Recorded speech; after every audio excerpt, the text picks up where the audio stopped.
প্রধানমন্ত্রীর কাছে সব খবর আছে বললেন কাদের। আওয়ামী লীগের সাধারণ সম্পাদক ওবায়দুল কাদের বলেছেন, দুর্নীতির বিষয়ে সরকার নির্বিকার নয়, প্রধানমন্ত্রীর কাছে সব খবর আছে। শুক্রবার ৩১ মে আওয়ামী লীগের সভাপতি শেখ হাসিনার রাজনৈতিক কার্যালয়ে সাংবাদিকদের তিনি কথা জানান। ওবায়দুল কাদের বলেন, দুর্নীতি যে কেউ করে বসতে পারে, এটা তার ব্যক্তিগত বিষয়, কিন্তু সে বিষয়ে সরকার নির্বিকার কিনা এটাই দেখার বিষয়। প্রধানমন্ত্রী শেখ হাসিনার কাছে সব খবর আছে। তিনি বলেন, বিএনপির আমলে হাওয়া ভবনের নির্দেশে চলত সারা দেশের দুর্নীতি। তারা কি তাদের লুটপাটের আমলে কাউকে শাস্তি দিয়েছে? নির্বাচনের বিষয়ে তিনি বলেন, বিএনপি গণতন্ত্রের নামে কারফিউ গণতন্ত্র চালু করেছে। ১৯৯৬ সালে ১৫ ফেব্রুয়ারি তারা এক প্রহসনমূলক নির্বাচন করেছে।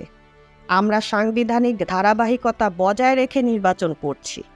আওয়ামী লীগের সাধারণ সম্পাদক বলেন, নির্বাচন ব্যবস্থা বিএনপি তামাশায় পরিণত করেছে। তাদের মুখে গণতন্ত্রের বলি, ভূতের মুখে রাম নাম।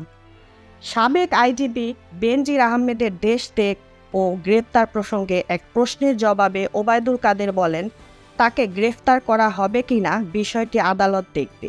এছাড়া তার বিদেশে যাওয়ার বিষয়ে আমরা অবগত নই।